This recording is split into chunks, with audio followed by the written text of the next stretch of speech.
Good morning, dear students. I hope you are all well with your family members. Stay home, stay safe. Today I am going to continue the third lesson, the Ganga. The Ganga especially is the river of India. Ganga विशेष रूप से भारत की नदी है. Beloved of our people, इसके देश के लोगों की प्रिय नदी है. Round which are intertwined her racial memories, her hopes and fears, her songs of triumph, her victories and her defeats.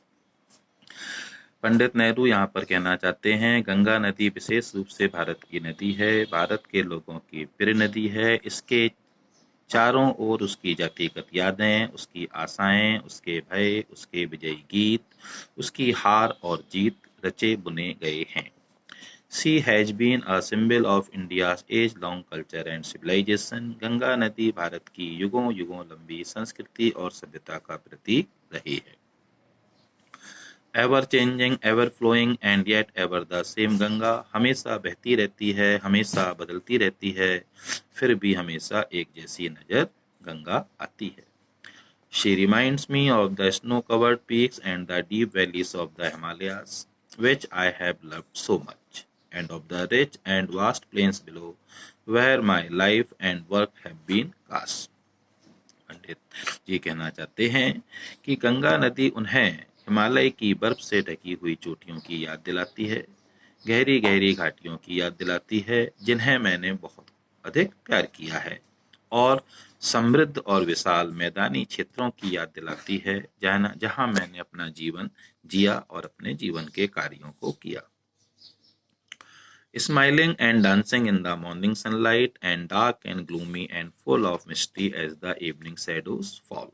Pandit Nehru यहाँ पर गंगा नदी का वर्णन एक कविता के रूप में, पोएम के रूप में करते हुए कहते हैं, गंगा नदी प्रातः काल के समय सूर्य की रोशनी में मुस्कुराती हुई और नाचती हुई नजर आती है. And dark and gloomy and full of mystery as the evening shadows fall. और जिस समय शाम के समय जब इस पर शाम के समय यह अंधेरी, उदास और रहस्य से भरी हुई नजर आती है. A narrow, slow and graceful stream in winter. सर्दियों के मौसम में यह सक्रिय, धीमे बहने वाली शानदार जलधारा के रूप में नजर आती है. And a vast roaring thing during the monsoon, broad bosomed almost as the sea, and with something of the sea's power to destroy. पंडित नेहरू कहते हैं कि बरसात के मौसम में यह एक शोर करने वाली विशाल आकार, समुद्र के जैसे विशाल आकार को ग्रहण कर लेती है, और पता नहीं कहां से इसमें समुद्र जैसी ताकत किसी भी चीज को नष्ट करने की आ जाती है. The Ganga has been to me a symbol and memory of the past of India. Pandit Nehru कहते हैं गंगा नदी मेरे लिए भारत के भूतकाल के चिन्ह और याद के रूप में रही है. Running into the present, वर्तमान में बह रही है. And flowing on to the great ocean of the future, और भविष्य के महान महासागर में जाकर मिल जाएगी. And though I have discarded much of our tradition and custom, and I am anxious that India should get rid herself of all shackles that bind and constrain her and divide her people, and suppress vast number of them and prevent the free development of the body and the spirit. Pandit Nehru यहाँ पर कहना चाहते हैं कि यद्यपि मैं भारत देश की कई प्राचीन कुरीतियों, रीति रिवाजों, परंपराओं, कुरीतियों को त्याग चुका हूँ, और फिर भी मैं चाहता हूँ कि भारत अपने आप को उन सभी बेड़ियों, सेकल्स मीन्स बेड़ियों से मुक्त कर ले, रेड हर सेल्फ ऑफ, मुक्त कर ले, स्वतंत्र कर ले, दैट बाइंड एंड कंस्ट्रेन हर, जो उसके लोगों को बांधती हैं, दबाती हैं, डिवाइड हर पीपल, उनको आपस में विभाजित करती हैं, suppress vast number of them, बहुत बड़ी संख्या में उन पर दबाव डालती हैं, and prevent the free development of the body and the spirit, और तन और मन के स्वतंत्र विकास को रोकती हैं. पंडित नेहरू यहाँ पर कहना चाहते हैं कि भारत को अपने आप को अंधविश्वासों से, पुराने रीति रिवाज जो अब बेड़ियां बन चुकी हैं, जो हमारे तन और मन के विकास को रोकती हैं, भारत को उन सभी रीति रिवाजों को, बुरे रीति रिवाजों को त्याग देना चाहिए. दो आई सीक ऑल दिस, यद्यपि मैं यह सब कुछ चाहता हूँ, yet I do not wish to cut myself off from that past completely. Pandit Nehru कहना चाहते हैं, फिर भी मैं अपने आप को भारत से पूरी तरह से अलग करना नहीं चाहता हूँ। I am proud of that great inheritance that has been and is ours, and I am conscious that I too, like all of us, am a link in the unbroken chain which goes back to the dawn of history in the immemorial past of India. पंडित नेहरू कहना चाहते हैं, दो आई seek all this, यद्यपि मैं यह सब चाहता हूँ कि भारत अपने आप को सामाजिक कुरीतियों से स्वतंत्र कर ले, फिर भी मैं भारत की प्राचीन संस्कृति से अपने आप को पूरी तरह से अलग करना नहीं चाहता हूँ। I am proud of that great inheritance, क्योंकि मुझे भारत की महान विरासत, महान संस्कृति पर गर्व है, जो हमारी रही है और जो है।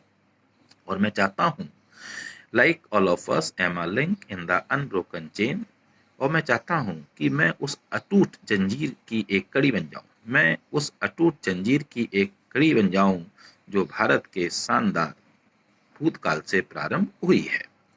That chain I would not break, Pandit Nehru कहते हैं, वो जंजीर जो जिसने हमारी संस्कृति को जोड़े रखा है, that chain I would not break, मैं उस जंजीर को तोड़ना नहीं चाहूँगा। और आई ट्रेजर इट, क्योंकि मैं इसका सम्मान करता हूँ। And seek inspiration from it, और मैं इससे प्रेरणा प्राप्त करता हूँ। And as witness of this desire of mine as my last homage to India's cultural inheritance, I am making this request. पंडित नेहरू कहते हैं, मैं इसका सम्मान करता हूँ, मैं इससे प्रेरणा प्राप्त करता हूँ, और अपनी इस इच्छा के गवाह स्वरूप मैं भारत देश की सांस्कृतिक विरासत के लिए अपनी यह अंतिम श्रद्धांजलि व्यक्त कर रहा हूँ।